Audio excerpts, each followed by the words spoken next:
For those of you that have been missing RCI on a Thursday, you no longer have to worry because we are back. Now, you may have noticed there is a bit of a change this time around because we're not here with the GT4s, but instead we have a brand new series. Thursdays has now become the BMW M2 Cup. So, welcome back, everybody. My name is Tim Peck, and I'm joined here today in the booth by Miguel Martins and Christian Strickers on the broadcasting tool. Miguel Martins, we've been talking about this so much already today, but how excited are you to see these BMWs on track? Oh, I'm super excited. They're slower than GT4, but the action that they provide, it's so good. It's a single makes championship, of course. It's only the M2s, and the setup that they're given, you can't change the values too much. So I think that we'll have a lot of close racing. Indeed, and we were saying beforehand, it's really interesting to see some of the drivers who have just showed up a little bit more than we usually see. We've got a lot of new names in the top 10, and of course, everyone in the same car means that a lot of it comes down to how you adapt to that car. Now, not everyone is comfortable in the BMW, but because it's entire cup car in itself, then you'll see a lot of people basically having to learn together. Now, this championship's going to run a little similar to the GT4 championships that we've done in the past, but it has got a slight twist on it. We will be doing a 10-minute qualifying session where drivers will have a very short period of time to put in the best lap possible, and then we will have a 20-minute sprint race followed closely by a second race which will be 40 minutes long.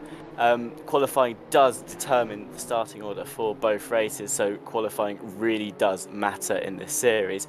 There are 5 rounds on the calendar. Each track is absolutely horrific in my opinion, but I think that's half the fun of it.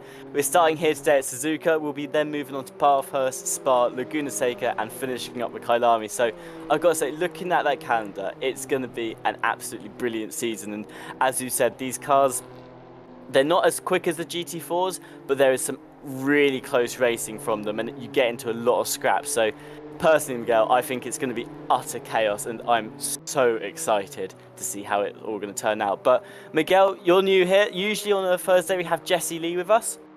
Jesse Lee has retired to the cupboard for the rest of the Thursdays, and now we've got Miguel Martin. So Miguel, if you'd like to introduce yourself.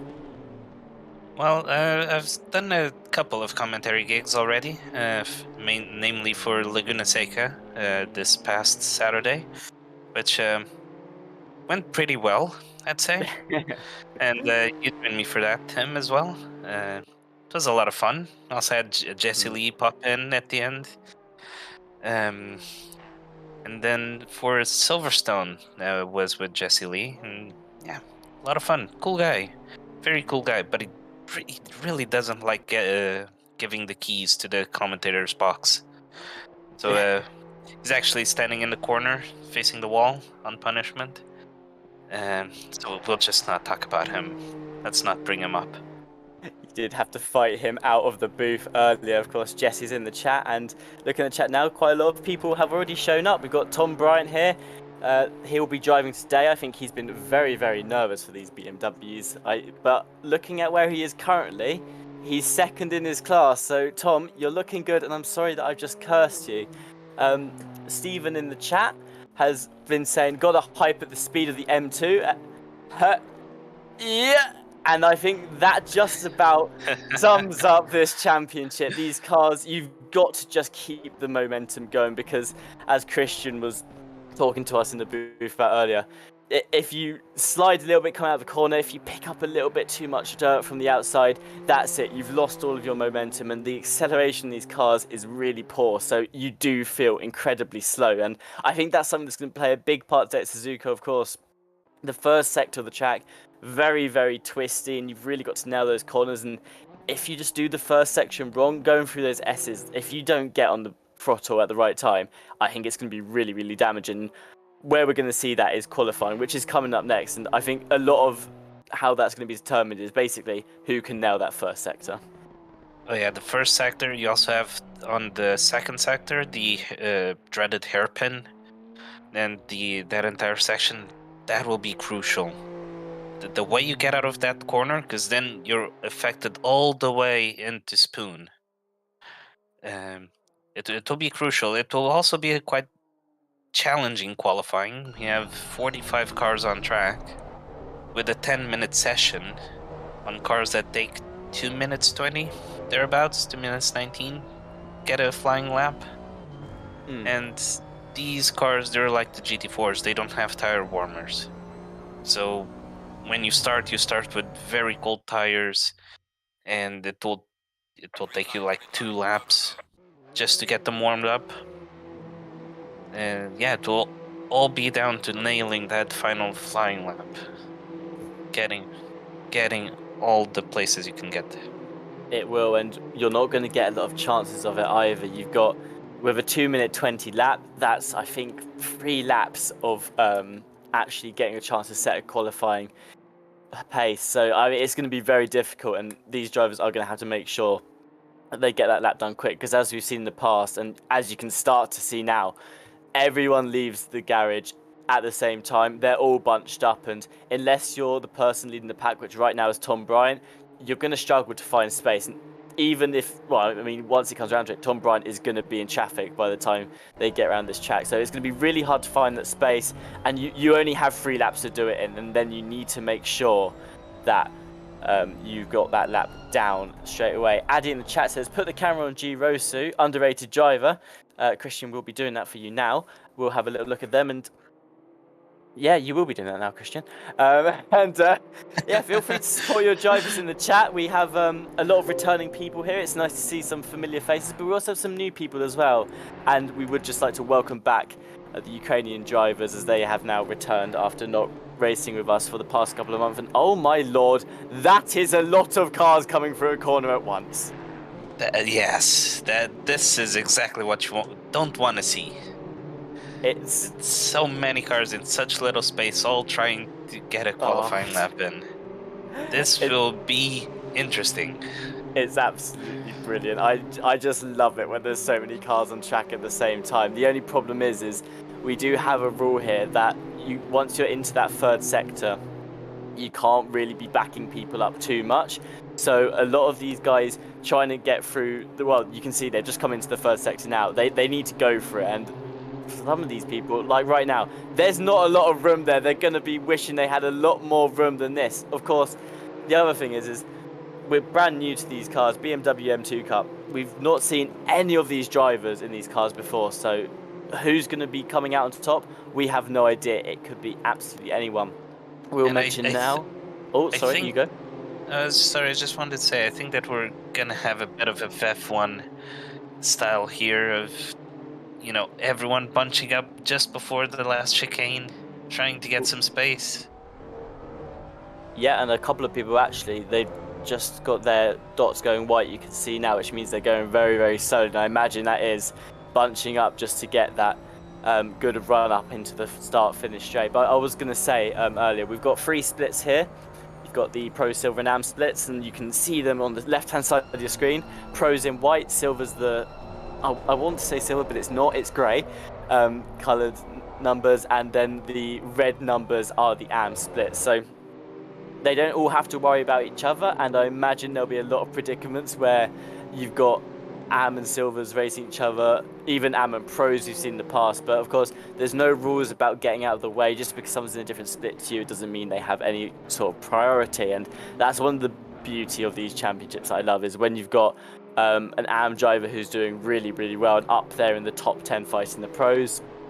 And you just get to see different people's performance across different tracks. But we're on to the first flying laps now, and this is Tom Bryant, who we initially saw leading the pack, just sliding around that corner there, losing a bit of grip. And we were saying, once that happens, that's it. And I think Tom Bryant's probably going to be feeling that now, as accelerating very slowly up this straight. And also, he's no longer in first, so I think at some point he's either let Heilmann through or Heilmann's overtaken him. But we're going to watch Heilmann now coming round the last corner in sector 2 on straight. And honestly, it's unbelievable that I'm saying this. There's only 6 minutes left in qualifying. This is what we mean. You don't have a lot of time to set a lap here, especially with these lap times being so slow.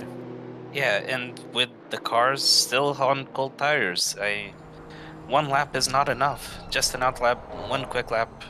Maybe in the next lap they'll be up to some sort of optimum pressure, but it will still be very slippery. And as we can see, Tom Bryant, Benjamin Hellman, as he's coming around the last corner into the final straight, he will be on provisional pole. And let's see what time he does. He's just going to come across the line now, and it's a 2:19.7. So that's actually a pretty good lap from what we saw in the practice. Tom Watts comes in next, and followed by a couple of other people. And so far, that time looks like it's just about going to stick. Tornberg does set a 2:19.735. That will knock Heilman down to second. But I mean, for the first lap, Benjamin Heilman setting an absolutely brilliant time, and you've got some more people coming over the line now. We will see this for probably the next minute or so. People will keep pouring over the line, the order will reshuffle itself. But I think it's an interesting thing that you mentioned. Of course, no tyre warmers means the tyres will have been freezing coming out the pits, and it takes a couple of laps to get them warm. So it's like you said, not only do they have to do the outlap, but even with some of these times coming now, like Schaefer's just set a 2:18.892. That will improve across the qualifying session as the tyres get warmer and into that optimum spot. We'll see these times get quicker. So really, it's just a case of who can time it right so that they cross the line with just enough time to do that one more lap, and that's the lap they need to nail, is that final lap. Yes, and another factor that we cannot forget is that this is the first race with these cars. The drivers, they will not be used to them. This is also a wake-up call, kind of, to them. It's a first-time experience. I think our top 10 will be different from race 1 to race 2. Based on that, people in race 1, they will sort of get used to the car midway through. And then for race 2, they'll be way quicker. I agree. I think the first race is very much going to be finding their footing. A lot of people will be trying out the new car. Some of them even for not the first time, because of course they all had to do pre-quali, but I imagine some of these guys have only driven this car maybe once or twice before, so they will be just trying to find their footing in that race 1, and I think it'll be interesting to see the difference. Of course, race 1 as well is 20 minutes, it's a sprint race, and race 2 is double the length of that, it's 40 minutes, and that will be the feature race. Now, they're both worth the same amount actually, no, I don't think they are worth the same amount of points. I think the feature race is worth feature race is double points. Yes. Yes, so the feature race is worth double points, so that's the one a lot of people are going to be gunning for. But in terms of the sprint race, I agree with you. I think it's going to be two completely different top 10s as people just try and find their place. Now, Schaefer here is on a very, very quick lap. They're currently on pole position, but that's not stopping them improving by 0.5 of a second. They're going to come across the line in the second here, and it looks like they've managed to hold most of it together. So this is going to be an absolutely amazing lap from the 293 BMW, 2:18.335, and Ertan, the next person down, is 0.7 of a second away. So Schaefer has set himself a very comfortable lead there with that lap. And you know what, Miguel? I think that might be the lap that sticks. Yes, that was a great lap from Schaefer. We'll see if he can maybe string along another one. But that was 0.5 that he took from the previous lap.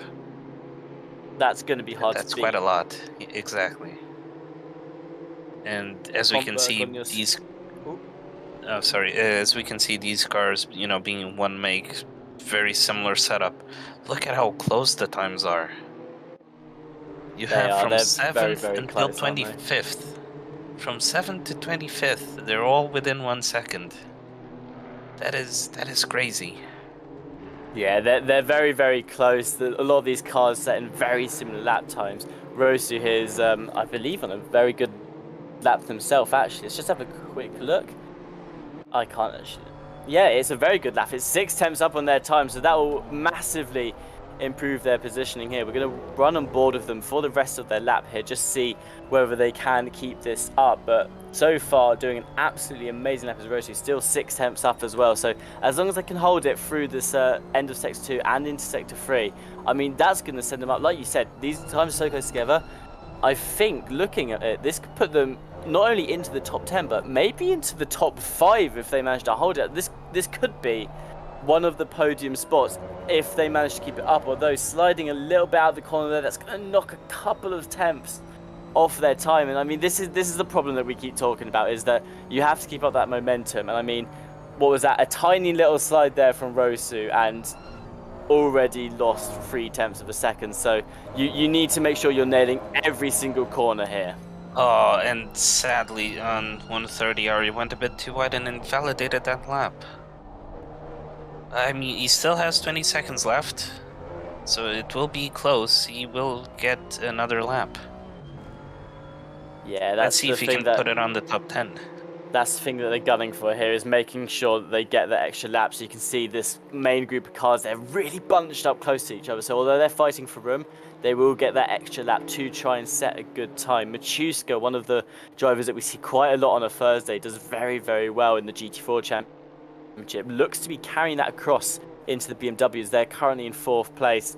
We'll see if they can improve on their lap, because I think they crossed the line with enough time to do one more. Well, here's Borodai. He's one of the Ukrainian drivers I was mentioning earlier, returning to the Thursday Championship, doing a great job so far. Currently in the top 10, will be crossing the line now, puts them up into 7th place. They improved quite a little bit there, and that will be nice for them. They'll be starting 7th as long as everyone else doesn't improve. But of course, looking at everyone else's time, it looks like this is the lap. I think we got the prediction right. It's that final lap that's going to count. So far, there's a lot of improvements I'm seeing along the board here. Here's Rosa, who we were talking about earlier. Currently, well, was 6 temps up in the past. Is currently only 2.5 temps up. So not quite hooked this lap together as well as they did the last one. But like we've That- said, 2 temps is enough to improve that position towards the top 10. yes, and you may think it's only 2 10s. Those 2 10s will put him into almost the top 10, almost the top 10 spot. Uh, and there's still time on the lap if he can get it. That's the But we'll thing, see. Is isn't it? ahead of him. Was that Oh, Mawson ahead of him? it looked like, yeah, someone was in the wall there. It might have been Mawson, it might have been someone else. I didn't quite catch them. It was a very dark coloured car, but Rossi, yeah, they've improved. Actually, they've completely negated their time now. They're on a 0-0-0-0, as I like to call it. But Rossi look like they have more pace in there, and even though they can't find it in the qualifying, I mean, we've got 2 races to come, and even though the qualifying is important, the races are still the place where you get the points. So Rosu will still have a chance to do some overtaking. Now, of course, something we've not talked about, but something we're having a Oh, little bit of mentions in the chat, is the first corner. Now, Suzuka, well known for having a first corner that can have accidents in, and Rex in the chat predicts that 10 cars will get caught up in each other in T1. Based on the percentage of cars that are on tracks, and a couple of people are agreeing there. And I think that's something that we need to think about, especially for the sprint races. You've got this top 10 currently. That is all going to change. Now, speaking of the top 10, Schaefer will end the qualifying session on pole. Martin Lawrence will be in second, just behind. Heilman will be rounding out the top 3. Machushka is in 4th, Ertan's 5th, Schumann, Borodai, Mattia, Vigsju and Nordvist will round out the top 10. So a great qualifying session from lots of different drivers. And I think you can see already the Pro and the Silver really mix in that top 20 in itself. And I think everything is to play for in this first corner.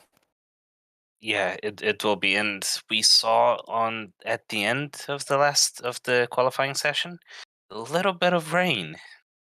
Now I wonder, Mr. Tim, will that play a role in the races? Will there maybe be some weather, some rain towards the end of it? I think if there's rain, there's going to be a lot of angry drivers, but the rain was on the table. We have said there was likely to be rain for this race, and I think if it is to rain, more likely to happen in the 40-minute race. But I think it would be really interesting. Of course, you don't have to pit. I don't think you have to pit in either race. There's no mandatory pit stops, and if it rains, depending on how much it rains and when it rains, that might be what introduces a pit stop into the race. And it'll be interesting to see. Sometimes we've seen in the past where it's rained 10 minutes before the end and people go, nah, there's no point pitting now, I'm just going to do it on dry tyres. And if that happens today, I'm going to be one very happy commentator, because I love it when everyone is sliding around the track, especially if it's going to be in these cup cars. Yeah, these cup cars, they're not that easy to slide. One thing that you only get when you're driving it, it doesn't have a lot of steering lock. It's only about 180 degrees. from side to side. It's not a lot when you compare it to other race cars and especially road cars. So when the rear end starts to go, it's might be a bit tricky to correct if it goes a bit too much. It's certainly going to be difficult. I'm just looking now back on the qualifying results, and there's a couple of names jumping out at me here. Honestly, you've got Verstappen, who has been champion of a couple of these Thursday championships. Well, he's currently down in 13th and stuck behind quite a lot of people there as well. I mean, that's slap bang basically in the middle of the field. Verstappen is going to want to climb through that quickly. That's assuming that he's got pace in these cars. I mean, I was watching a bit in practice, and it looked, to begin with, he was a little bit skiddy. He was sliding a lot, especially through that first sector. But towards the end of the practice, it felt a lot more like Verstappen was getting a hang of the track. And I think Verstappen is one of those drivers we were talking about earlier. Race 1 might be more of a learning point, whereas race 2 is where you're going to see a completely different mix-up. I think that's Verstappen's going to be one of the people that shows up the most. I think race 1 will see Verstappen just sort of working out the car, where the potential is, how to overtake with it. And then as we break into race 2, I think he'll be one of the people that looks a lot more comfortable. Of course, we've got Andy Boardman down in 15th as well, Katiyad. So you've got a real mix of people across the grid, especially in places that you don't usually see them. And I think that's one of the interesting parts about this championship, is it's almost like a big reset button. It puts people where you don't expect to see them. Yes, because no one knows how to drive these cars yet. It's a complete mystery. Every driver has a slight interpretation of what they think is the ideal racing line, but because they are so much different from anything we have in this game, it will take a lot for people to adjust. Yeah. And race 1, it will get underway in a moment. We're on the outlap right now. And yeah, lap 1, turn 1. Turn 1 won't be easy. Turn 1, I think, is the real point to look out for here. You've got to be careful going into it, and the other problem is with these cars, I think, because a lot of people know the limits of them, they may not have had quite a lot of chance to practice that turn 1 start and how the braking works with it. So I think it'll be interesting to see turn 1. I think a lot of drivers, I think, will be quite cautious going into it. Well, we're kind of on the outlap now, and well, we've said it quite a lot of times already, but we will be probably saying it quite a lot more. Cold tyres, you got to warm them, and this outlap, you're absolutely going to need to warm them enough. Well, we said that Jesse Lees isn't in the commentary booth today. The reason for that is because he decided he wants to watch the race from the sidelines, and well, here he is, everybody. That man there, bald head, beard, and the blue shirt, that's Jesse Lee. He's decided he's going to watch the race today from the stands. So if you're there at Suzuka, go say hi to Jesse. As you can see, he's a very happy guy, absolutely welcoming. There's nothing threatening about his posture at all. So go say hi to him, and I'm sure he'll welcome you to the stands. Yes, I spoke to him early, and he promised that he will not punch you if you approach him. So go with caution is my advice. Some very good advice there. Now, looking in the chat quickly before we start, Addy says show will start in corner 1. I agree. We all agree here. The show absolutely will be starting in corner 1. It is going to be, I imagine, it's going to be absolute chaos. Ovac said, I reckon about the same amount of cars on the track in T1 as there will be off it. Yeah, I imagine that too. We were saying earlier, we were placing our bets on how many cars will finish this race. And I'm not sure I want to bet on it, but it would not surprise me if about half the cars didn't necessarily make it to the finish line here. But of course, I should give these guys some credit. There's some brilliant drivers here, and I'm sure we will see most of them stick it out. Of course, if you don't make it to the end of the race, you won't score points. Whereas even if you finish basically last, you will probably still score a couple of points, and that can be the difference between winning the championship or not. We've seen championships decided basically in the last race by DNFs before, and all the points count. Well, you can see them now, they're all weaving across the straight. And Miguel, this is the last thing I want to point out to you before the race starts. Look at these cars. I love it. When there's 40 odd cars on the track and they're all bunched up like that, it just looks brilliant. Yes, and I want to bring your attention to the track map. Look at the amount of cars that are still on the main straight that still haven't made it to 130R. And the leaders are almost getting to the chicane. Yeah, they're going through the final Jeez. chicane now. They're getting ready to get their foots down the accelerator, and you can see that already just going through the chicane, not a lot of room is available. We're coming onto the start-finish straight now. Of course, Schaefer will be leading the pack. They finished qualifying in pole position, and that will stand for both races. So Schaefer here, if they can get a good start, they are in a very, very good position to continue. Now, my favorite thing about Suzuka is that the start-finish line is all the way up the straight. So if you think this is the speed of the BMWs, don't worry, they're not this slow, but they will still look it even when they accelerate. But you can see now, about to cross the start-finish line, we'll see who can get the better end of the stick. Will Lawrence be able to get a good run into the first corner? They'll have the outside, which means Schaefer has all of the ability to judge how this first corner goes. It looks like Lawrence has a much better start, breaks a little bit deeper into the corner. He's going to try and make a move around the outside on turn one. Currently, both cars still manage to stick on the track, but Schaefer is going to just about hold on to it and stay out in front. A little bit of calamity behind, but all cars managing to stay on the track as it is for now. There was a couple of taps, but no big accidents. Schaefer and Lawrence still battling out the front, almost neck and neck going through this twisty turny S section. It looks like Lawrence keeps almost bursting through. A lot later on the brakes, but Schaefer just managing to hold it. But Lawrence will have the advantage coming up into this big left-hander here, although Schaefer already on the acceleration. Looks like they caught a lot more momentum. We'll be going round the outside of Lawrence. This battle for first place still neck and neck, and I think Schaefer has just about managed to hold on to Oh first no! place through the first sector.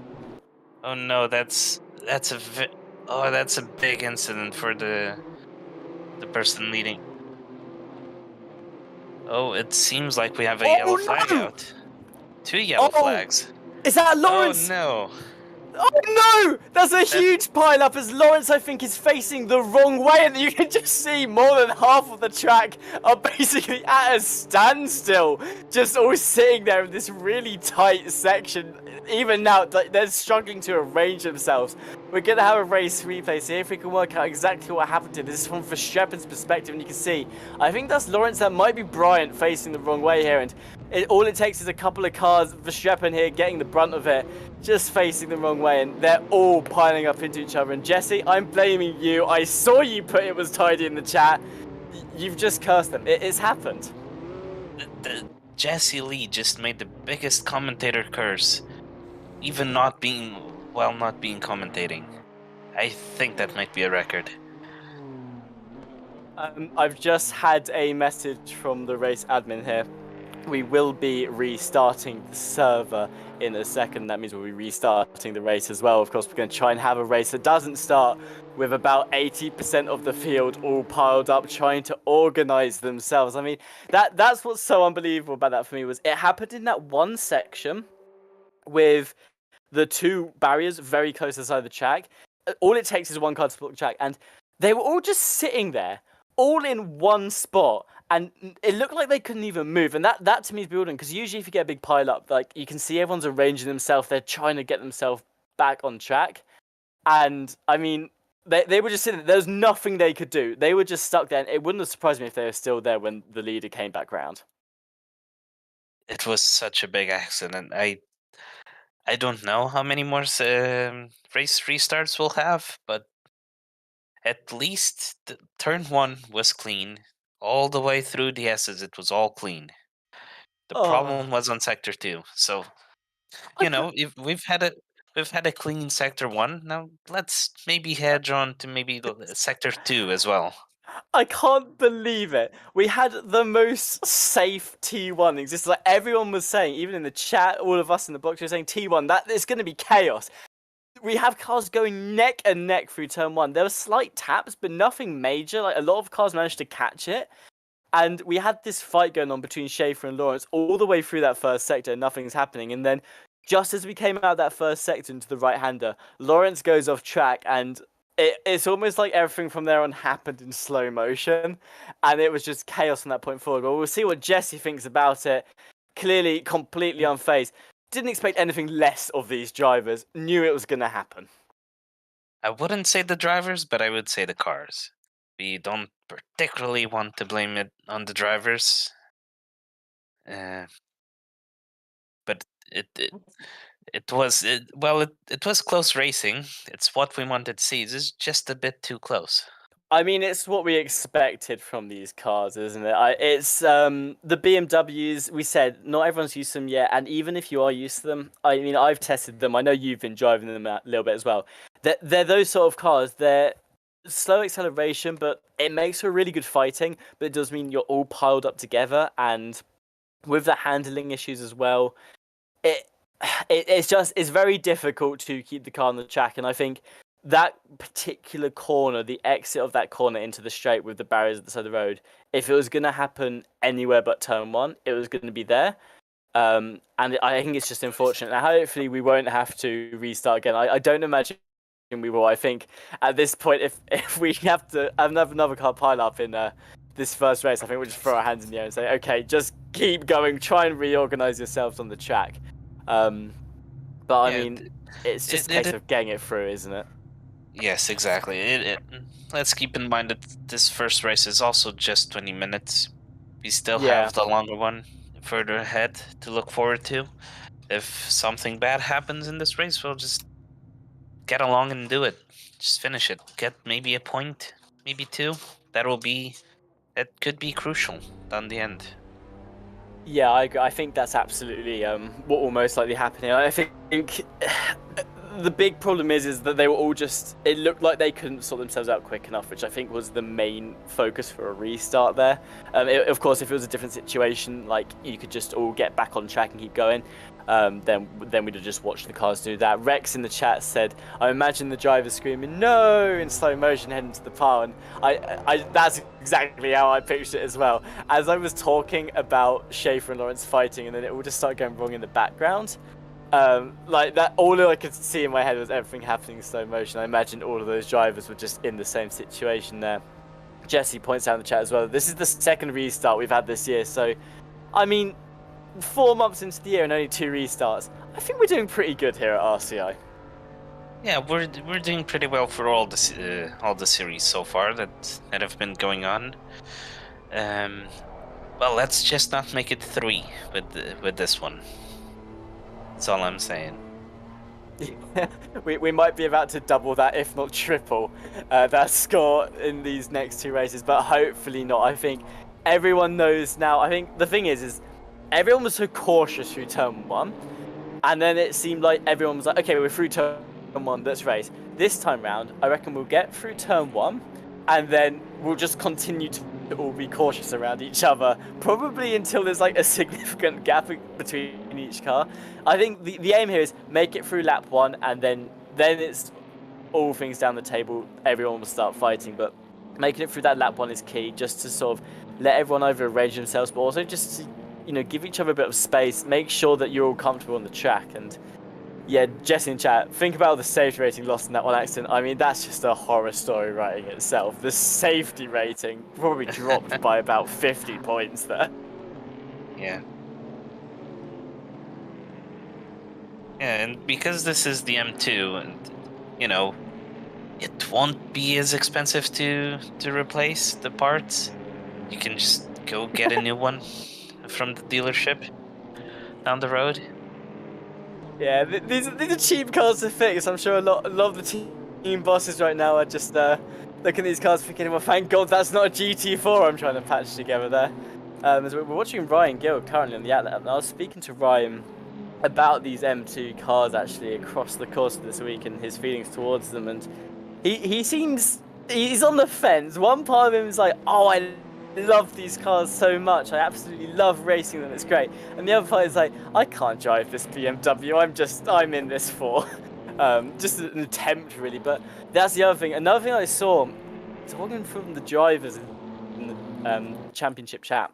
Now, Miguel, I'm not sure if you'll know about this, because I'm not sure if you would have been watching some of the previous GT4 seasons, but we have a thing here called the AM Driver's Curse, which is whoever starts on pole in the AM class won't finish the race, or they'll be in a huge accident that'll send them to the back. So Jan Yo right now, probably a little bit worried that might strike, as I think for the past 10 races, the person on pole hasn't finished the race. Wow, that is quite a record. I did not know this, because in the other seasons I've mostly been driving. It's only recently that I started this commentary gig. But I I don't want to see Janyo drop that far. He's a buddy of mine, and thankfully he forgot to bring the car with the livery applied, so he had to go to the dealership, get one very quickly, and so we don't have to stare at that. Yes, Janyo's livery is very, very famous in these streams. Of course, always having the eyes and the mouths and all sorts on that car. So a little bit disappointed that we won't get to see his car, but I'm sure he'll have that all sorted out for next week. Now we're just about to cross the start-finish line for the second time round here, and again Schaefer and Lawrence off to a very good start, almost neck and neck with each other. Yet again going to the first corner. Will Lawrence again break? No, it looks like this time playing a little bit safe, not outbreaking Schaefer, and just going to tuck in behind before the next sector. So Lawrence playing this a lot more safer than before. He's going to opt into trying to get Schaefer later on the lap. And again, I mean, I'm looking back through the field so far, and I don't want to jinx it, but I probably have already. Not been in an accident yet, Miguel. We're looking good for the second time. Yes, let's not jinx it. Let's just say that the top 5, they're all in a single file. They've decided that it's not a good idea to battle side by side with cold tires on the opening lap. I mean, I think that's the best call here, but we're coming into the double right-hander section. What will happen is we look at Boardman going for a move around the outside of, I think that is Daly. So Boardman and Daly having a bit of a scrap out here. They're coming into the double right-hander and getting ever so close to the car in front. Managing to keep out of it. Daly tucks back onto the track safely, and I think, again, I don't want to jinx too early, I think we're through as Daly now looking to try and catch up with Boardman. And you can see, just from that one exit, that was a lot worse. Fallen very far back on the number 69. Yes, but look at this hairpin. Look at how busy it is, and Van der Hoorn, he's turned the wrong way round, caused a bit of a backup, but it seems to be all clear. Everyone's moving. Only he was affected. That's the difference between the two areas on the track where we saw the accident. Luckily, that time round, they were in a lot more open area. There wasn't barriers either side of the track. So we're through the danger zone. And for now, the worst casualty we've had is the one car facing the wrong way. Well, we're currently watching Simmons right now. They're in 23rd. Oh, has someone else gone? That was the 101 of Ryan Mawson. Oh, no. Oh, no, that's not good. He will not enjoy that. Mawson here, not going to be happy with Christian for showing the replay, but Mawson, what happened to him? I didn't see this, but he just gets tapped by the, is that the 137 car? The 337 gets tapped on the inside as the 137 car taps him and he's facing the wrong way, but Mawson called it. Mawson said, going into this race, guarantee I'll be facing the wrong way at some point in race 1. Well, there you go, Mawson. Luckily, it happened towards the beginning, so you've got time to catch up now, and I mean, I said earlier, Miguel, all of these cars are going to be a bit more split up by the end of lap 1. I was wrong. They're all still bunched up. Yes, they're very much so. You have the leaders, they're going up the S's, but the back of the field, they're still going across to the starting line. Oh, it's 3 wide in the S's. Oh, this is... One thing I have to say about these drivers, they are brave. They really are. They're so brave. And I mean, when you're racing this close to other people, you're not just worried about getting yourself through, but you're also worried about not ruining anyone else's races. Oh my God, they're getting ever so close to each other. They're actually the fight for, I was going to say between the BMWs, they're all BMWs, Tim. But the car number 26 trying to get through car number 34 here. It's fallen back a little bit, but for a second, almost neck and neck going through the S's. So Rosu here, we were talking about him earlier because someone pointed them out in the chat, and Rosu looking very, very good and already starting to climb. I believe they qualified 20th, so caught a couple of positions already and looking quite pacey on the car ahead as well. So I imagine 26th, they might be one to watch here. They might be, and let's not forget these are equal cars. So if you start fighting with another person, the car ahead is going to drive away, the car behind is going to catch up, and it will be very, very hard to catch up to the guy ahead again. So you really cannot let your opponent slip away. That's a good point, actually, is if you start fighting someone, you're going to lose a lot of time to the car ahead as well as letting the cars behind catch up, especially with all of these cars being, well, they're all the same car. They've got slightly different setups, but they're all the same car. you can't afford to be fighting people constantly, especially if you're losing out time. And I think that's something we're already starting to see happen now, as Heilmann, defending from Machushka behind, already dropped 1.7 seconds to Lawrence ahead. So it's just a case really of trying and get into that fresh air, not focus too much on the person behind you. Of course, that's very hard when the person behind you is Wolf Machushka, well known for their brilliant overtaking. So Heilmann right now, if they want to keep that podium, has a very tall order on their hands defending here. Yeah, and Heilmann, he will want to keep it for race 1, even though it's only half points compared to race 2. Still a lot of points.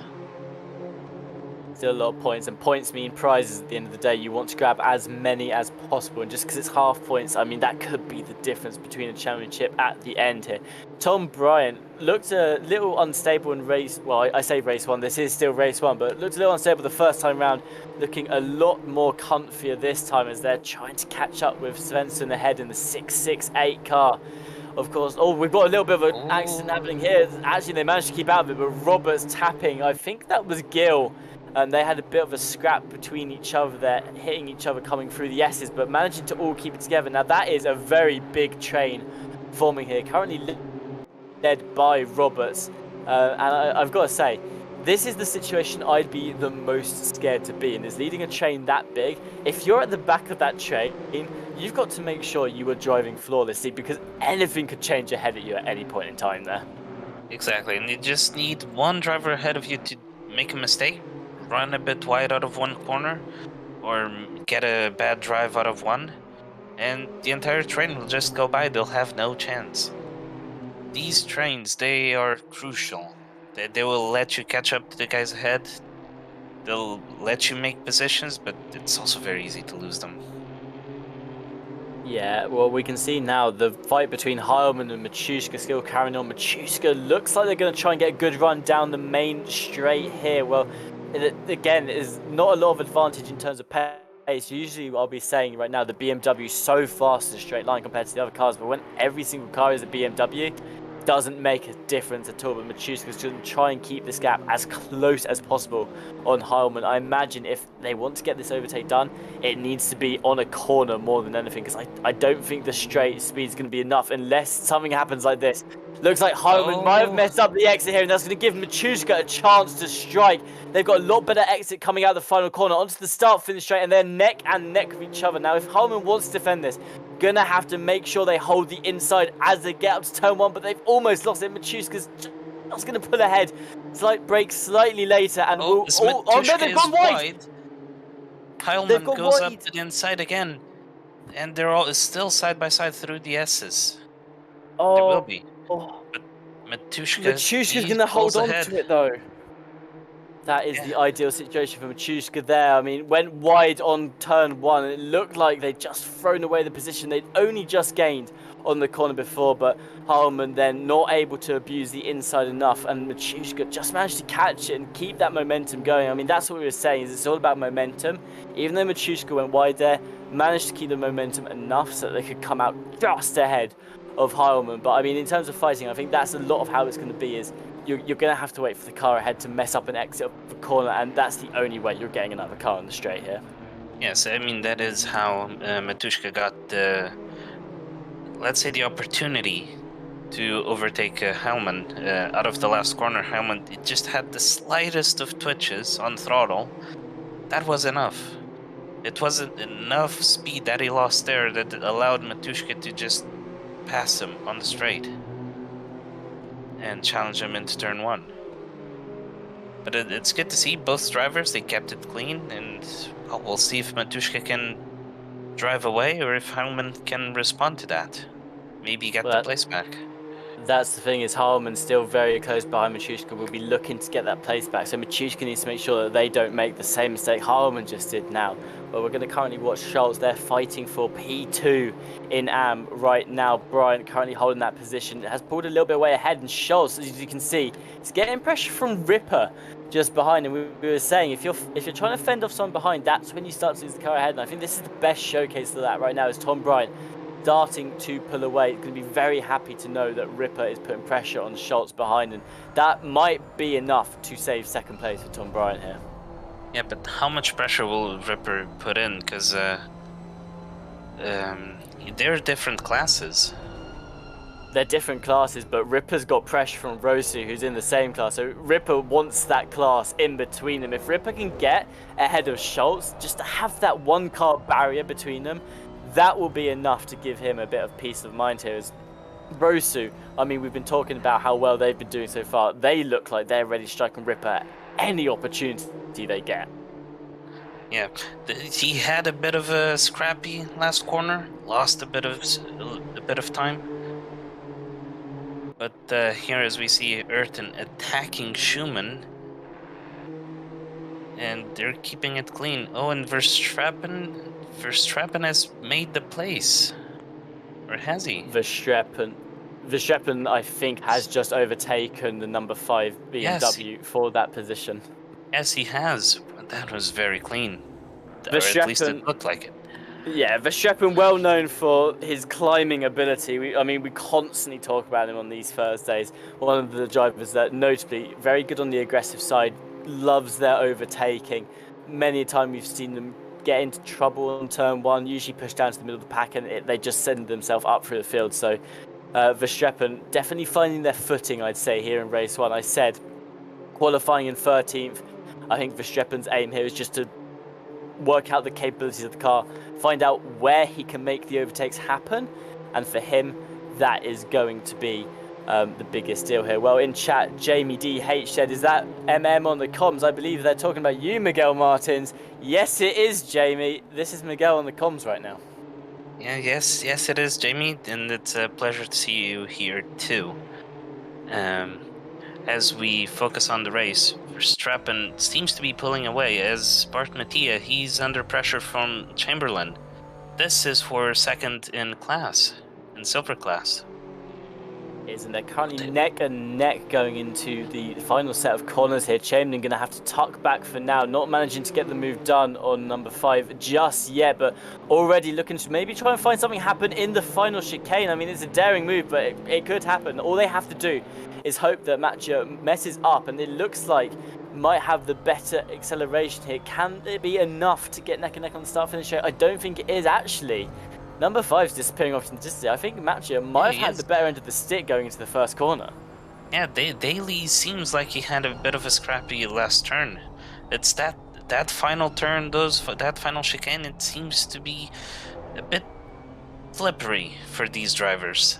Well, it's not over for Chamberlain. Chamberlain looked like they were going to make a move up the inside, but Mattia currently closing it off. Did a good defensive maneuver there, but Chamberlain doesn't want to give it up just yet. They may not have got the best exit out of the last corner, but it's not the only opportunity, of course. I think a lot of the windy corners that we're about to go through now, through the S's, I think that's where a lot of opportunity will strike, because it's where you've got to be very technical with the brake and the throttle, making sure you get those points right. And with these cars where it's so much, where you have to keep momentum, I think the S is the ultimate taking opportunity, as Chamberlain looked like they were about to make a move there yet again. I mean, Chamberlain's hot on Match's heels right now. And this is what Chamberlain needs to do. He needs to position the car not to attack, but to distract Mattia. And it seems like he might have done it as he goes around the outside, out of the hairpin. He seems to have the run on him, on Bart, and that might be enough. Well, that looks like Chamberlain has managed to get ahead there, managing to get the inside just before the final corner of that section of corners there. There was an incident behind. I'm not sure how bad it was. I can currently see 225 was going very, very slowly right at the back of the pack, but that's not the incident I was originally looking at. There's another incident just on the happens. It looks like Chamberlain's been spun by Matcha, caught the rear hand side of Chamberlain there. Luckily, they're going to catch it, be able to stop themselves back in, but Daly, in all the commotion, has managed to find their way through. Yeah, Daly with the two position gains as Bart lets Chamberlain go. That's good sportsmanship. But as we have a look at the Phil Roberts incident, see why he was causing a yellow flag. That's the 225, and it looks like the exact same situation that we've just watched. I think that's the situation you might see a little bit more of, is you catch the rear of the car. When you're going through technical corners like that, so easy to get that little bit too close, and it looks like they just caught the rear of the 225, and Roberts found themselves facing the wrong way. And I think for a lot of drivers, that's the key to avoid there, is try and avoid any trouble. I'm laughing because Christian just pointed out that Digby Digital is currently written on the back of Phil Roberts' car. Well, we do love a Digby, especially if it's placed on the car here. So Roberts currently sporting the Digby name for me right now, and I've got to say, I'm surprised that we don't see a little bit more Digbys on track here, because usually, especially in these Thursday Championships, I just see Digby on every single car, and it seems like that might have died down a little bit now. I have to agree, Digby, he popped up a lot, that name, and for those not involved in the RCI church, let's say, the cult, Digby, it's a strange name. Oh, wow, that is close racing at its core. I think that's Boardman there, who may have been trying to find their way through. Gone a little bit wide coming out of the corner. I think Rose is in this battle as well, currently trying to fight. Actually, this might be Boardman trying to fight Rose right now, but both drivers looking very, very fast, but also very skittish through that section of corners. It looks like Bryant's trying to make a move down the inside now. Not quite going to be able to get it, but certainly looked for the opportunity there. Going to keep holding Schultz behind him, but Bryant so far done a great job of holding second place in this AM class and looking to put pressure on the people ahead now. Rosu and Boardman at one point were both behind Bryant and Schultz as well, so they've managed to climb their way through and are now looking to try and just put some distance on the AM drivers, maybe even try and catch up with Ripper ahead. And I mean, now is not the best opportunity to do so. Bryant looks like they're ready to take that position back. He wants 22nd back, whether it matters for his class or not. He wanted that position. Yeah, he really did, and it's just about getting the other car in between the cars that you're fighting. Maybe use them as a stopgap, as an obstacle that they have to go through. And I just want to point out Jan Yo, he's still leading the M class. Jan Yo has done a phenomenal job, has such a big lead there as well. I mean, that's what, 9-10 cars as Verstappen goes round the outside, making an attempt here round the outside of Schumann. Will they be able to hold it together coming into the S section, getting ever so close to each other, but not quite touching there, I don't think, as Verstappen just about manages to pull ahead of Schumann. That is another place for Verstappen here as he slides round the next S. This gives Schumann an opportunity to strike back, and they're going to take it there straight back around the inside. Verstappen's managed to catch it, though. Will be able to hold off Schumann a little bit longer. There's one more S to go here before they go into the long left-hander. And as long as Verstappen can get into that left-hander first, he might be okay to keep this position, but it looks like Schumann and Verstappen are going to touch as Schumann goes off the edge here, manages to catch it, but Verstappen enters the wall, and well, Jordan Day is going to take advantage of that. It looks like Chamberlain's coming through now as well. Bart's going to come through too for Verstappen. That is not what he saw happening there. I mean, 1 second he was 7th, and the next he's back down 11th again. That's things. You can fight people, but that was a cross-class fight. I mean, he just fought the leader of Silver there. And what's he lost in the process? A bunch of positions. Verstappen now reset back to 11th. Gonna have to start climbing again. Yeah, and with just 2 minutes left, I believe we have the end of this lap and another one. He will not have a lot of time to do it. And as we saw Verstappen, it was a textbook move into turn 1. He managed to stay side by side with Schumann across the entirety of the corners, the turn 1 and 2. No contact, no anything. And he got the move, made a mistake a couple corners after. And it's just, with these cars, you lose a little bit of momentum. That's enough for the car behind to catch up. Yeah, we were saying, weren't we, is that if you lose momentum, that's it. I think Verstappen just showcased how that works there. And like you said, had the move done on turn 1, just made a little bit of an error going through the next section, and that was enough to let Schumann come back through. As it looks like someone's gone a little bit wide here. Groove, I think it's just gone up the inside of Tom Watts, as Watts is going to fall back a position, going a little too wide on the corner there. And that's been the big thing for me, is just keeping control of the car has been the key situation here. Well, here's a fight that we've not talked about a lot, but has been going on since the first lap. Schaefer and Lawrence. Schaefer started on pole, is currently still first, but Lawrence has not let them pull away in the slightest, has been putting pressure on them this entire race so far. Has the fastest lap as well, so definitely has the pace in here to make the move happen, maybe try and get a move on Schaefer, but they've got to do it quick. I think this might be the last lap. It's the last lap. If Lawrence wants to make a move on Schaefer,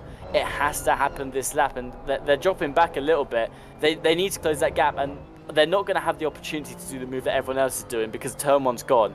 Lawrence is going to have to try and find a move elsewhere. I'm not sure it's going to happen. Schaefer might be about to run away with this, having led every single lap. Schaefer's looking ever so good in these BMWs. Yeah, he's looking at home almost. He's not made any mistakes. Both Schaefer and Lawrence, they've driven away from Matuszka. Wolf Matuszka is now about 3 seconds behind. And then Hauman another almost 3 seconds. It's just 4 people in 3 completely different categories. And yeah. I don't think Lawrence will have the pace to do it on this final lap. It's just too much to ask. They're a bit far back coming onto this straight here, and I said they needed to make it happen on the next corner really, but with 5 tenths between them, it's just not enough to close the gap and get that overtake done. So as long as Schaefer does not mess up these last few corners, try not to jinx him here, but Schaefer may be about to bring home the first race of the BMW M2 Cup Series, although Lawrence looking like not going to let the fight over just yet, coming out of the final corner. Not going to be close enough coming onto the straight, but certainly put up a fight. Schaefer will be the first race winner of the BMW M2 Cup cars. Lawrence coming in second place. Matuszka likely to hold on to third here as they're about to come across the line. And then Heilmann as well, looking very, very comfortable in 4th place. Those are your podium sitters for race 1 of the BMW M2 Cup. And you're going to see now, not long until all the cars cross the line here, although they're just filing in soon. Yo looks like they're still leading by a significant margin in the AM class here. It's an absolutely amazing job, and I believe Schumann won for the silvers. So a great job from drivers all around here. And I've got to say, for race 1, that was as good as I was expecting it to be. Yeah, it really was. We had brilliant racing, a lot of side-by-side action. Just plenty of respect between all the drivers. I just want to mention on the podium of silver, we have Schumann, Chamberlain, and Bart Mattia. So, congrats to them. Hang on a second. I've just received a message. Wolf Matuszka did not come third, ran out of fuel before making it to the line. Benjamin Heilmann will be your podium sitter, as you can now see on your screen. So Wolf Matuszka sitting there on the start finish line. You can see it. It's like just shake the car, Wolf. Edge it forward. That's the start finish line. A couple of meters ahead, you can see him edging forward, desperately trying to make it to the end. I wonder if someone will come around and push him, but Wolf Matuszka looking like a podium for their first race in the BMW. Gonna have to say goodbye to it. Not gonna have enough fuel, and that is gonna be a huge error on their part. I'm sure we'll not be making that mistake for race 2 here. This is something that I did not see happening. Wolf Matuszka, who was sitting in 3rd place very comfortably, suddenly at the back of the field. He's lost even if he makes it across the line. I mean, you can read it all on his face right now. Clearly not happy with how this has ended. I hear as well, thought the line, mistook it for the other line that you can see in the background currently. I mean, he thought that was the start-finish line. So broke hard, basically, to try and go. Will Wolf make it? That's the real question. It looks like they're going to, albeit very, very slowly, edging ever so slightly closer. They're about to cross the line. Going to come in a hot 42nd place. Managed to hold on to 2 of those positions because the number 12 and 99 didn't manage to finish this race so far. Jamie in chat asked, why did he brake? Well, he thought that the line was a little bit earlier, so thought they'd finished the race, put their foot on the brake because they assumed they're out of fuel, but then realised they hadn't actually crossed the line and got the checkered flag yet.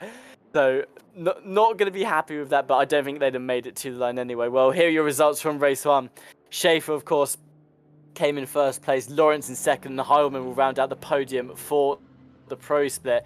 Schumann will lead the silver split. Chamberlain comes in second there, and Bart will be in third place the silver split. And Jan Yo with a brilliant performance comes in first in AM. Tom Bryant will be second, managing to hold off Schultz, who comes in third place on the podium. So, I mean, that was a very chaotic race one, and if the feature race is going to be anything like that, we're in for a treat. Of course, race one's only worth half the points of race two, so a lot of these drivers that originally may have been holding back a little bit, just trying to keep the car safe, may go for a move this time round as they try and gain some more points in this race too here. They may do not. It's a conundrum that you have for race two. You have a longer race, so you can't really afford to damage the car too much at the beginning. You also don't want to push the tires too soon, grain them up, wear them out too soon, because then at the end of the race, well, you'll be left with nothing. Yeah, And you're going to be sliding around, especially if you wear your tires down quite quickly. And the other thing that I'm sure some people, not looking at anyone here in particular, but some people might want to put a little bit more fuel in their car for this race too. As we're about to come into it, we've just got to wait for the drivers to get back into their grid positions from qualifying. Of course, qualifying did determine the starting grid for both race one and race two. There's no reverse grid here. There's no determining the grid based on race one results. We will be going back to the qualifying session, but I've got to say there's definitely some wins here. There's definitely some losses, but the one thing I think we can take is we managed to get through the start without a big issue happening. And I think for the second time round after the restart, that's more what I was expecting to see, was maybe one car going wrong, but not quite the pile-up that we saw the first time round. yes, I think we'll just choose to ignore the first attempt at race one. It never happened. It's the Mandela effect, basically, and we'll just let that leave our minds. Focus on race one. It was a brilliant race, very close. Yeah, it's a shame for Wolf Matushka. Really is. I'm really bummed out because he had a great battle for third place with Heilman, and yeah, at the end, so close to victory, and yet he didn't pull it off. Ed Edwards has just said these fuel prices really got Wolf bad, and I mean, hey, maybe that's what happened. Maybe Wolf, trying to save a little bit of extra money on fuel, just didn't have quite enough to pay for that final litre to get them across the line here. Of course, fuel prices being the bigger talking point of the world right now as they are shooting up. So hey, maybe that's what stunted Machushka. Maybe he couldn't simply afford to cross the line there. But I think going into race two, Machushka is definitely going to be, I think, maybe one of the more fighty ones. Of course, didn't start in third place. I believe Machushka started in fourth before. Yeah, they did. They started in fourth Yes, yeah. behind Heilman. So they've got to pull that move off again. And if you remember, that was a close fight between the two. Heilman made a mistake going into the final corner, which gave Machushka the original opportunity to strike. But then Machushka made a mistake as well and went wide in turn one. And I think that's a move that Machushka needs to polish. Obviously, once he was through, had a lot more pace than Heilman, put a 3-second gap before the end of the race, was looking comfortable in third. But Machushka needs to just, for me, I'd like to see him polish that move a little bit more, because if Heilman doesn't make a mistake this time around, I think we might see Machushka struggle to get into that third position. And we'll see that the lap one will be instrumental to how this race will end. Just with where the cars end up on track. Maybe into turn one, turn two, you can get a position. That's one less car in front of you that you have to fight for the position. It's we'll have to see. I think Schaefer. I think we will still be leading by the end of lap one. He seemed so comfortable in that car. Yeah, I think it's interesting to see because, of course, the first time round before the restart, it was actually Lawrence got a really good start. Looked to be neck and neck with Schaefer going into turn one, then broke a lot later as well. Now, the second time round, it looked like Lawrence actually played it even more safe than before, despite the fact that wasn't what arose the original problem. But Lawrence broke a lot earlier in the restart and tucked in behind Schaefer. I'm wondering whether Lawrence this time round will maybe try and brake late again and go for the move around the outside of turn one. Yeah, again, it all depends on the start, really, I think. But whilst we're in this midpoint here, I do want to take a moment to mention our partners who help to make this all possible. RaceDepartment.com, AK Informatica, Driver61.com, Fanatec, and SimRacing.gp. We will talk more about them after the race, and I'll go into a bit of detail about what each of them does and how you can benefit at home from them too. But for now, well, we're about to start the outlap for race 2. Who's going to come out on top? Will Lawrence be able to get the better end of Schaefer this time and make the move happen? Or will Schaefer manage to yet again just hold on to that pole for the entire race? Will Machushka as well be able to get back through Heilmann and claim that podium that they feel like they probably deserved in race 1 there? Well, we'll find out shortly as the cars, you can see them setting off now, doing their outlap of Suzuka, and then we'll be straight into race 2. Yeah, and because it's Suzuka, we still have about 5 minutes before they come around to cross the finish line. So I just want to bring it back to Lawrence and Schaefer. We saw on the second part of race 1, lap 1, turn 1, after the restart, Lawrence, he seemed to take it a bit safer into turn 1, and maybe if he had fighted more, he could have gotten the position on Schaefer, and then the roles would be reversed. Schaefer wouldn't be able to get through Lawrence to get the win. Yeah, it will all come down to these first laps, how the drivers shake up. I want to see them being aggressive, but then again, cold tires, you don't want to push the tires too much. Yeah, I agree. I think you want to see them being aggressive, and I agree with your point about Lawrence as well. If Lawrence manages to get through on the first corner, I think they'll be able to hold off Schaefer long enough, and I think that's what this battle is going to come down to. I mean, of course, either one of them could make a mistake. I'll go back to this in a minute, but Schaefer and Lawrence, it's most likely going to happen here within the first couple of corners, and then I imagine we'll see them lead the race. Now, of course, one thing is Schaefer did not make a single error last race. Schaefer managing to hold the lead just completely every corner and absolutely nailed. And that's the other thing is Schaefer's got to stay ahead, but Schaefer's got to have another perfect race. I mean, that race 1, it may have looked easy from our side, but certainly wasn't for Schaefer. If Schaefer at any point in time had messed up an exit of the corner, Lawrence would have struck, and they'd have struck fast. So whoever comes out of turn 1 on top, they've got to worry for 40 minutes solid that they have to nail every single corner possible. And I think that's what a lot of this is going to come down to as well, is that this race is double the length of the last one. Both drivers here are going to be looking to not make any mistakes whatsoever. Yeah, and I'll be honest, with these cars, the biggest race that I've done has been 20 minutes. By the end of those 20 minutes, the tires are done. The car just wants to slide all over the place, and I'm looking forward to seeing how it will deal out these drivers will deal with tires that are 40 minutes old. It'll be interesting.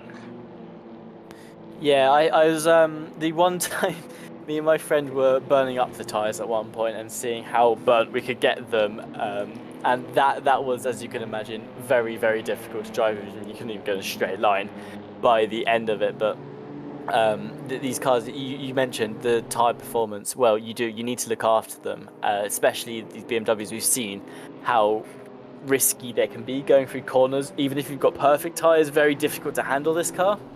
But you're going to want to make sure with a 40-minute race, a couple of people are struggling at the end of the race 1, and race 2 it's going to be even worse. So I think it's like Jesse's just in the chat. I think it's going to be a lot more chaotic this race 2. I mean, we're definitely going to see a lot of people fighting the car a lot more as well here.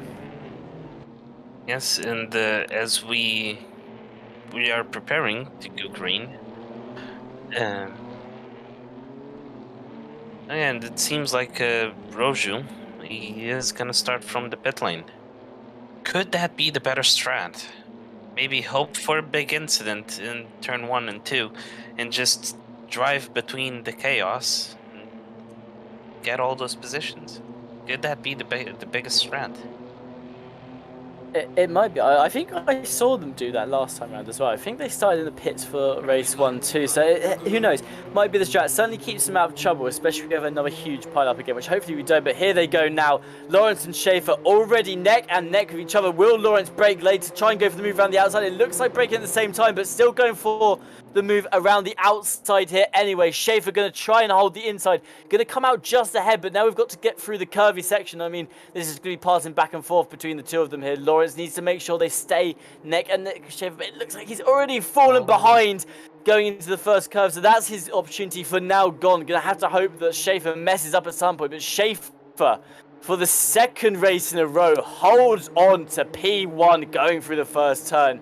And now all they have to do is not make a mistake for 40 minutes. Yeah, but we did see Wolf Matuszka get past Benjamin Heilman for third place. So now Matuszka, he can start putting some pressure on the people ahead. Well, that is the big difference here as well, as Matuszka now in the fight for the top 3. We'll see if he can actually put any pressure on the 2 leaders. We now know, yeah, like you said, he's in third place.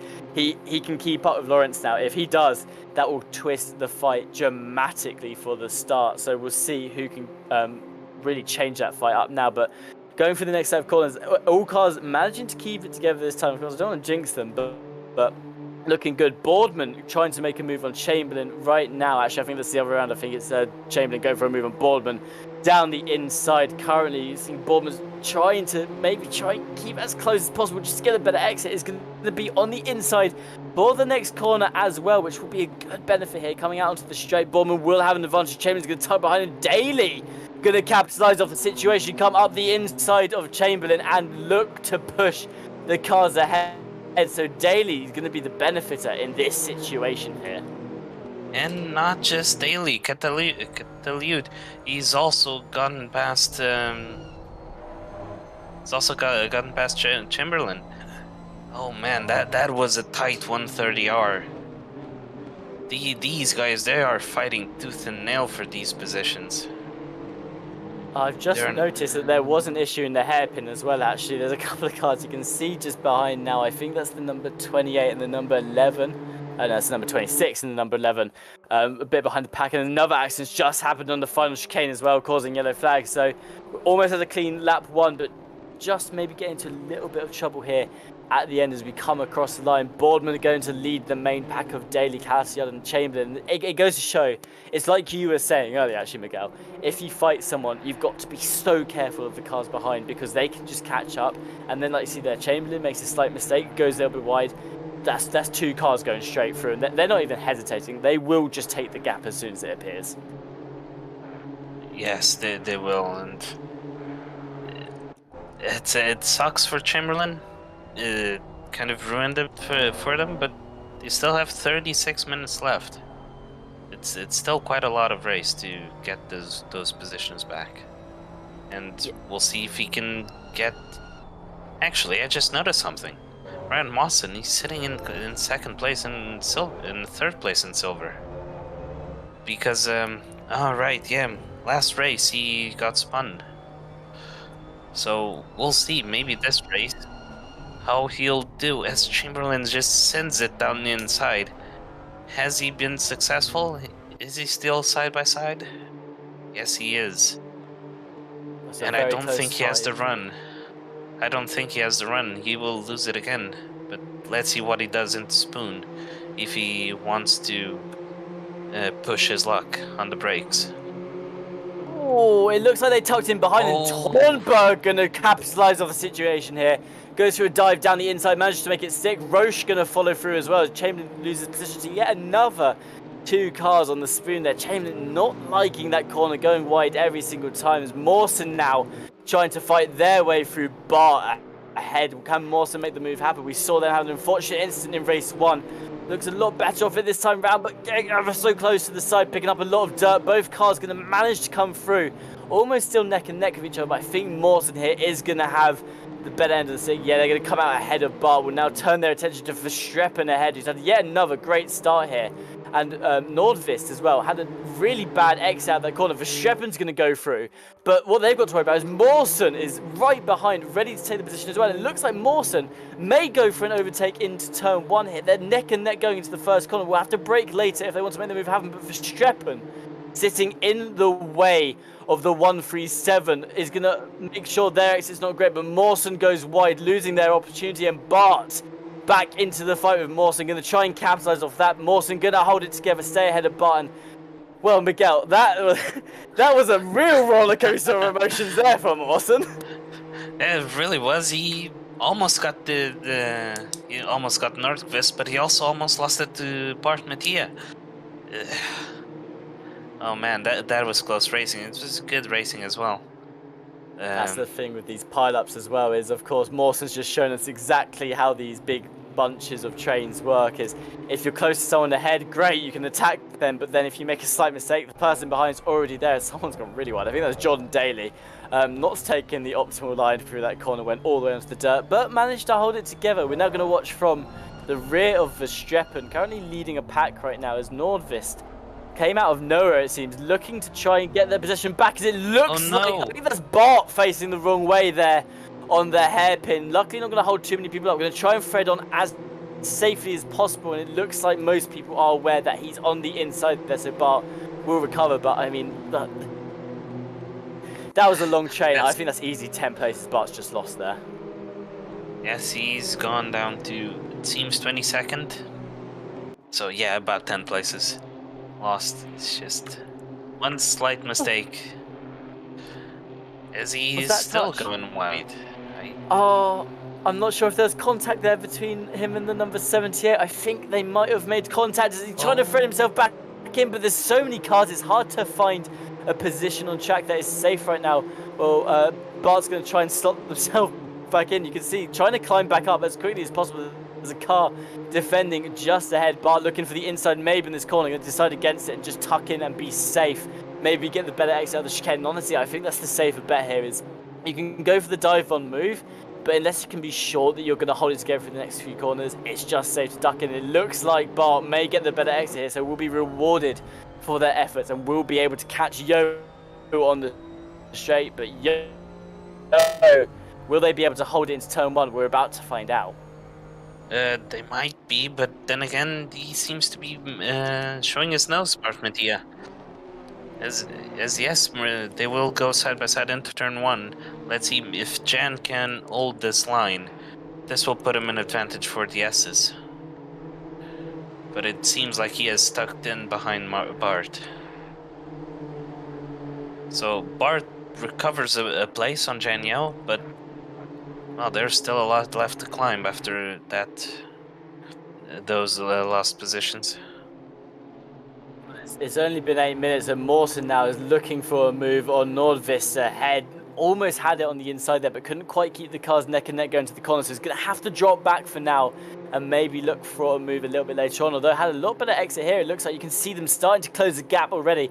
Will Mawson maybe make a move on the hairpin now? I don't know if they're going to. They're going to go for the outside, and no, they're not going to have the momentum to carry around the outside. Although Nordvist is going to go a little wide there, managed to catch it and stay ahead of Mawson. But Mawson looking ever so feisty in this race too. Definitely looking like more of the more aggressive drivers this time around. And this is what I more want to see, especially from Mawson. Taken out in race 1 very early on. Now looking to be a lot more aggressive, and this is exactly what I wanted to see. Schumann, though, the next person in his class, currently leading the silver pack, up in 5th place as Mawson finally finds their way through Vista, although Vista is going to continue to bump fight despite it going wide. They're going neck and neck with each other in the straight, although I think Mawson, by the end of it, will be ahead. Certainly will have the advantage going into the next corner, although they're not dropping back. I thought Mawson would have been clear by now, but not managing to do so. But by the time they get to this corner, yeah, Mawson will have the better exit and the better entrance. It was looking good for Mawson there. I'm surprised, though. I thought Vist would have dropped off a lot quicker than that. It was surprising to see both cars very similar pace on the straight there. Yes, it could be that setup. Maybe Nordqvist is using, lower wing setup. Maybe has it. Oh, wow. As Ralph Schaefer, he has... Is he still leading?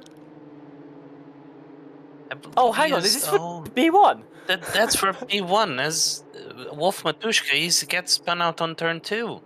Oh, Oh Schaefer no. managing to stay ahead, but Machushka, that's so unfortunate for Machushka there. Looked like they were about to make a move on both Lawrence and Schaefer through turn 1. Is going to be spun and is going to be facing the wrong way. Heilman, though, not falling back very far themselves. Maybe they can be the one to start putting pressure on Lawrence and Schaefer. Certainly will not have the pressure from Machushka now either, so Heilman's got a good opportunity to just focus on some good laps here as Lawrence and Schaefer continue their battle, which feels like has gone on for the past 30 minutes if you take race 1 into account here. Can Lawrence maybe try and get the better end of the stick? Well, looks like they're yet again putting in some slightly faster laps, but Schaefer, it's like facing an iron wall. Schaefer has absolutely held this position and looks like not going to crack anytime soon. Yes, let's have a replay on Wolf Matushka, see what happened. If it was a mistake or maybe there was some contact. Oh no. Yes, a little bit of concertina effect as everyone bunched up, and looks like Hellman maybe was a bit naughty, gave him a little bit of a touch, and it's what I said with these cars. They don't have a lot of steering lock, so as soon as the rear end goes, it's very hard to catch. Yeah, it's really unfortunate as well. There's a four-way battle for the lead, and Harman's unfortunately just got a little bit too close to Machushka, tapped the end, and as you said, the second you lose grip, that's it, you're gone. And Machushka, now, even though he gets the fastest lap, is going to have to try and climb back through the field. I mean, they've already on the rear end of Daly. We'll be looking to try and get through quickly, but that's going to not be the ideal finish for Machushka. Machushka as well, who ran out of fuel in race 1 after almost finishing on the podium. Not going to be happy with how this week's gone so far. Wow, that was a send from the number 81. But he seems to have made the place, has he? Am I mistaken? I think they just managed to defend off Verstappen. I think Verstappen there was trying to maybe go for a move on Vinci earlier on the lap. Of course, the number 81 is going to continue ahead now, but the king of climbing.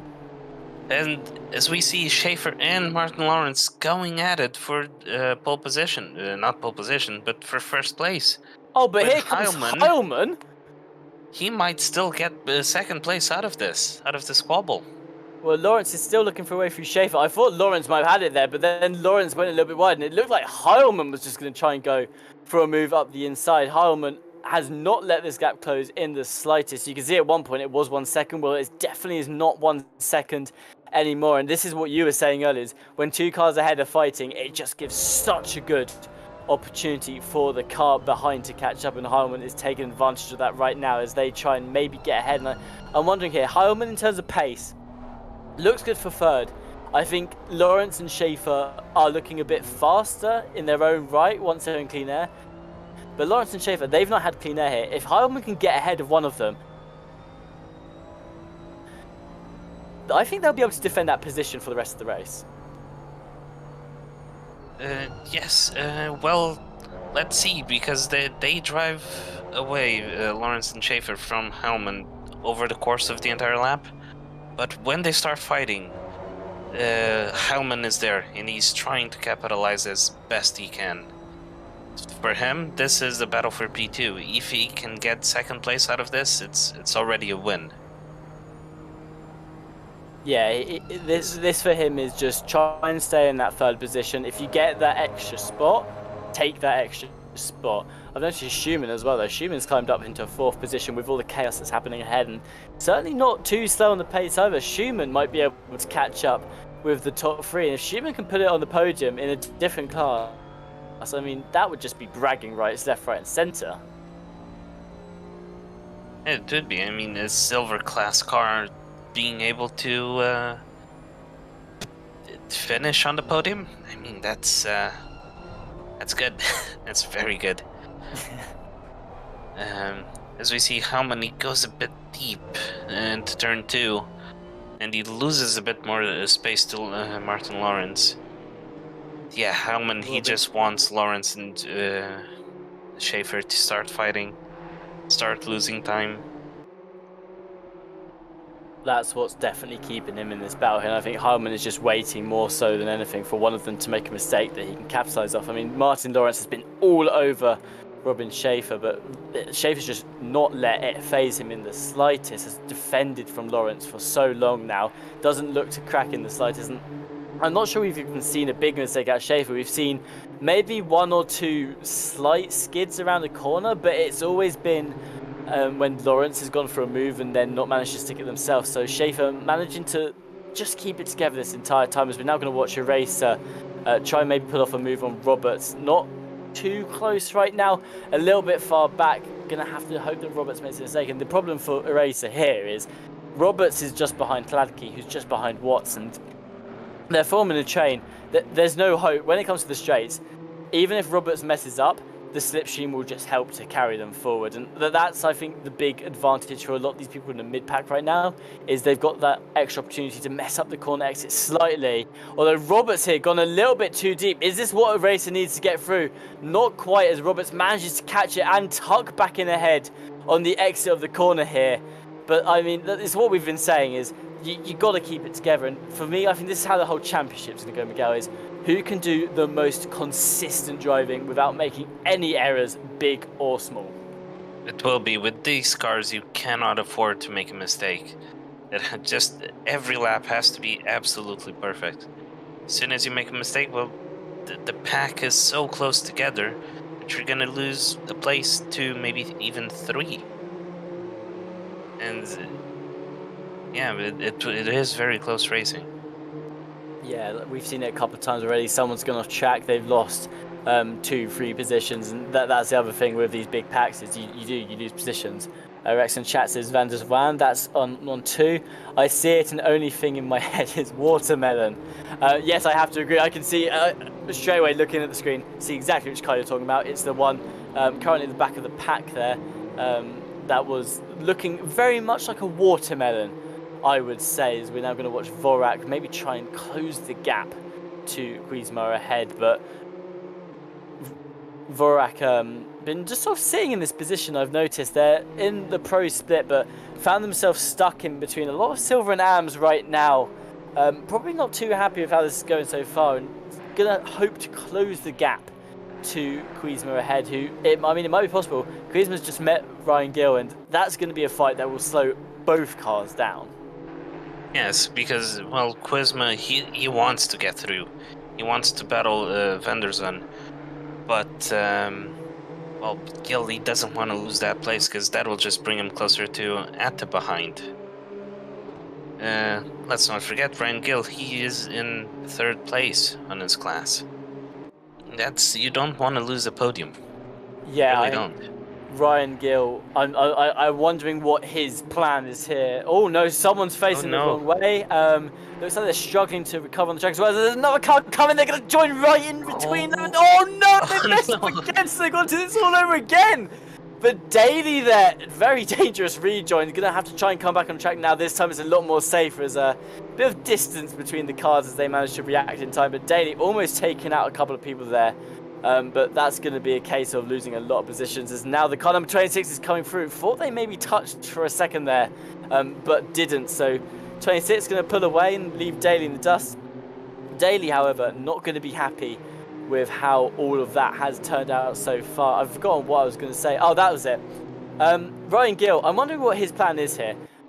Obviously, we have this a couple of times. When you've got these cross-class fights, you do have to wonder, what's the best course of action here? Of course, Gill would love to have 3 cars of different class between him and Atta behind, but is it worth the fight? I mean, if Gill's losing time because they're spending so much time trying to keep Kuzma behind, it may be just worth letting Kuzma through and trying to keep as close to them as possible, even using them to keep your pace really good. So we'll see what Gill's plan is as well. Another thing I want to point out is Schultz was fighting 3rd place in AM split, must have got caught up in an accident at some point, because they're down in 5th, but they're also way behind Roberts, who's in 2nd. So Schultz somewhere along the line has met a very tragic end and has gone for a wide corner and had to recover. So we'll see whether Schultz can climb back up. Maybe they're going to be fighting Ryan later on in the race. We've only just made it to the halfway mark here, Miguel. So this is the point where we reckon tyres will start to drop off a little and we'll see these cars skid a little bit more. And I think it will be at this point where we'll see who has done the better job of keeping them alive, of maybe nursing them, not right. As we see Ryan Mawson fighting Figsu and Verstappen, was Verstappen ahead of Mawson? I think he was behind. He must have made it through. No, Verstappen was sitting, I think, in 8th place at one point. So Verstappen's managed to fight their way through up into 6th. And I mean, starting 13th, that is a good load of positions gained for Verstappen. Absolutely flying through the field. We'll now be looking to try and close the gap to Ertan as well. We'll see if that changes. Just remember, everyone, it's currently 3.6 seconds to the 141 BMW ahead. Can Verstappen close it up? Well, we will find out. Mawson, though, currently defending off against Machushka, looking to try and find their way through Vizdu as well, though. So this is a little battle form in itself, and we've seen Mawson looking ever so good in this race so far. He's been climbing through the positions, looking very aggressive on the overtakes too. Can they make the move happen on the number 81? Well, they're currently a little bit far back, but Vizdu, they need to hold it together. If they make an error going through this final corner, that's it, and Mawson can catch up as we see Mawson sends it a lot later on the brakes here into the final corner. He's going to have a better exit as well, and this is the thing, Mawson just looks so good on the brakes going into these corners. That is why he's gaining so much time on other people. I also think it is he just seems to be driving differently, and it's what I was talking about. This with the setup with these cars, they're being so close. It will come down to the drivers and how they interact with the car. Some will maybe, gain time, be better on the brakes. Others maybe not. And Lawrence and Schaefer, they are still going at it, still very close. Heilmann, importantly, he's sticking with them, still within 5/10. That's the big story for today, is Lawrence versus Schaefer. Who's going to come out on top? Despite Lawrence looking a lot better on the pace, Schaefer's just been an absolute iron wall when it comes to defending here. Sat right in the middle of the track and has just not let Lawrence bother them in the slightest, as we can see that coming through these corners as well. Schaefer's positioning on the defence has just been phenomenal here. Heilmann has managed to keep up with them, and I think a lot of that has really come down to the fact that they've just been battling out so much that Heilmann up and Heilmann might just have the better Miguel, tires. If one of these guys messes up, Heilmann will capitalise straight away. Yes, he will. The fact that he's been hanging on within 10ths of seconds, I mean, it's well done. I thought the Martin Lawrence and Schaefer, they would be quicker. They would start pulling away. But Heilmann, he's proving his worth. He's sticking it out. It's certainly been a difference from race 1 as well, where Heilmann, obviously, Machushka took Heilmann, and then Machushka fell back from the lead. Heilmann fell back from Machushka. And I think that's been the big difference between race 1, is that Schaefer and Lawrence have been clearly fighting a lot. Looks for a move down the inside of Lawrence there, as Lawrence makes a little mistake and Schaefer defends, but now Lawrence is going to have a really bad exit coming out the final corner. Is this the opportunity Heilmann has been waiting for this entire time, or did their corner get messed up here as well? We're going to see, it looks like Heilmann doesn't quite have the pace to get neck and neck with Lawrence here. Will they maybe go for a move in turn 1? They're looking towards the inside here. Are they going to make it happen? No. Lawrence is going to close that opportunity before it even happens, and Heilmann is going to tuck back in. But I tell you what, Miguel, for a second there, I thought that was the opportunity Heilmann had been waiting for so long. Yeah. I mean, these guys, Lawrence and Schaefer, they've been fighting. And Lawrence, you look at how the car is behaving for him, he's almost sideways every corner. I think these tires are not handling very well. If Heilmann managed to keep his alive, I think that will be the deal that will take them further up a spot. Yeah, I think Lawrence, who's been really trying to battle Schaefer this entire time, clearly has been very aggressive trying to look for moves as well. I think they have torn up their tyres and it's not looking good. Which I think Heilman, on the other hand, who's just been following, like Heilman's basically just been doing nice, gentle laps behind the front two, not having to even worry too much about putting pressure on them because not going to be able to really capitalise off it massively. But Heilman looked after their tyres, may be able to get a better end of the stick in the later moments of this race. Well, here's the fight that we've been looking at for a while now. Is Machushka's trying to hold off between not just Mawson but also Nordqvist and Boardman behind here. Are any of them going to be able to get a move done? The problem is, Miguel, is I mean, I've seen this just now. Nordqvist had a move on Mawson there. They were through, basically, but then there's nowhere for them to go. They try and get through Mawson, and then Machushka is just right there in front. So the problem for these guys in the chain right now is they need to find a gap, not just from one car, but for two, as Nordqvist goes very wide coming through that corner here. Mawson have a little bit of breathing opportunity as they get onto the straight just to put some distance behind. And here's Verstappen, who's been the climbing talking point of this race, not managing to gain much ground on Ertan, has actually fallen a little bit back on their previous result, but has to worry about their own problems right now, defending from Vigshu, who wants that sixth place back. Yes, and I just want to bring your attention to the top two, as Heilman, he's ever so close to Lawrence. As Lawrence, he is going deep. Oh no! Oh, Oh no! oh no! Oh, was that contact? It looks like both managed to keep it together, but Lawrence went so deep there into turn one. It looked like Hardman had finally capitalised, but I think coming out of that corner, Lawrence may have just twigged the back of Hardman. That sent Hardman wide coming out at the end. I'm not sure if they did hit, though, or whether that was just maybe my eyes playing tricks on me, but Hardman almost had the opportunity. It's coming. I'm telling you, Miguel. This is what, the third time they flirted with this? Yeah. I think it's coming. And we still have 13 minutes left. These cars will get lighter as they use up more fuel.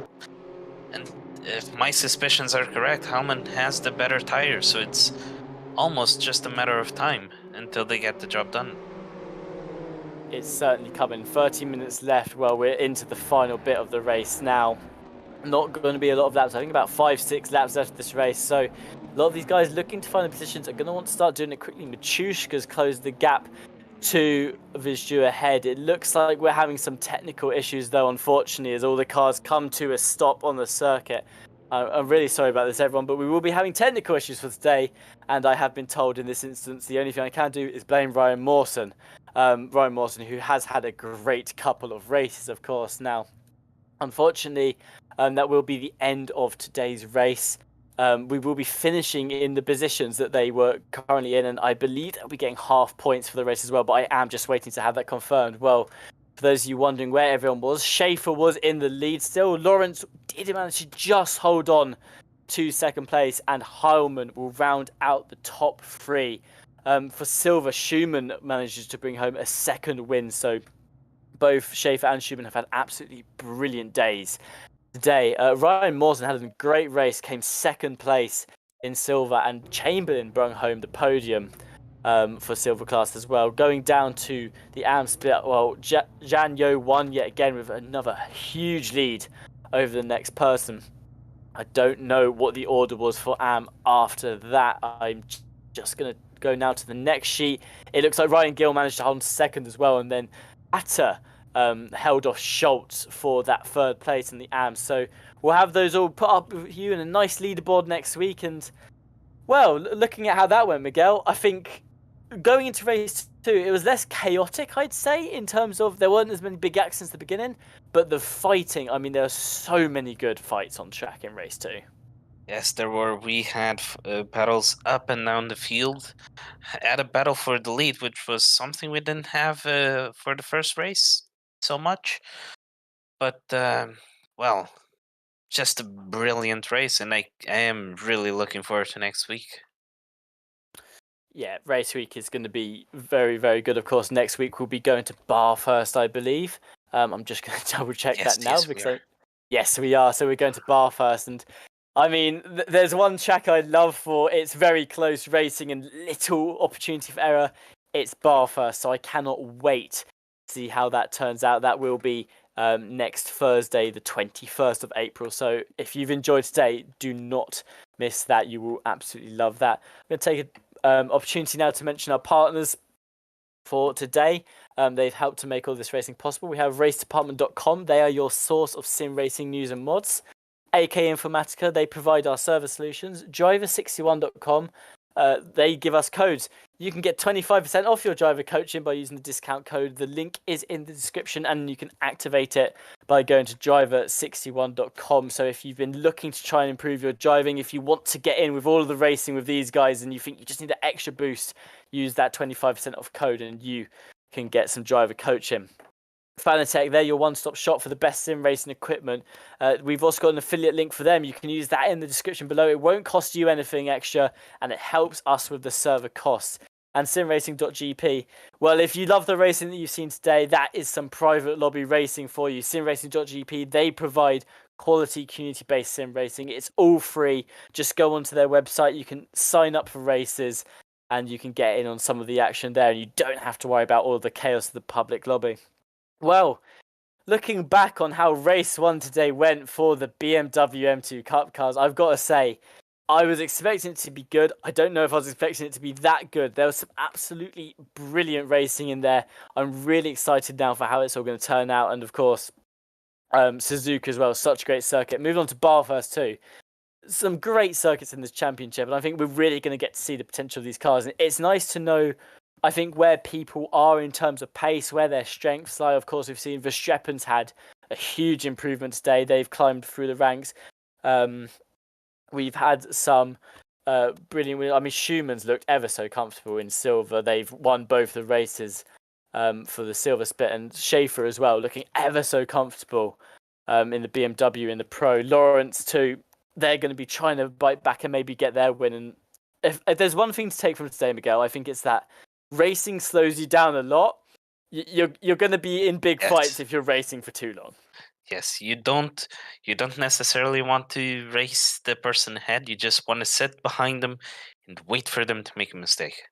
Now the problem is that if you're Martin Lawrence or Heilman and you're trying to fight Schaefer for the lead, well, you might have to wait a long time. Schaefer had a brilliant run in race 1 and 2, not making any mistakes at all and just managing to keep the car in the lead. At the end there of race 2, we had a bit of a battle between Heilman and the other person. Sorry, I forgot the name. And no, Lawrence. Sorry, Lawrence. Yeah. Yes, they had a great battle, and I'm looking forward to Bathurst. I mean, Bathurst is it's a closer circuit. You do have a very big straight, and we'll see if the slipstream will play a factor, especially if a big train forms. But yeah, just really looking forward to Bathurst. Well, I hope you all in the chat are looking forward to Bathurst too. A big thank you to everybody who joined us today. We've had some people in the chat talking. Simsrig said that was real fun. Gaig said great racing coverage as always. Big thank you, guys. Big thank you to you for joining us in the chat. Much love to all of you. Thank you, Jesse, for the excellent stream as well. And then Gaig says, strange not having Jesse Lee in the box, but nice to finally see him sat enjoying a race. It is. It's nice to see Jesse put his legs up. Well, thank you for everyone who joined us today.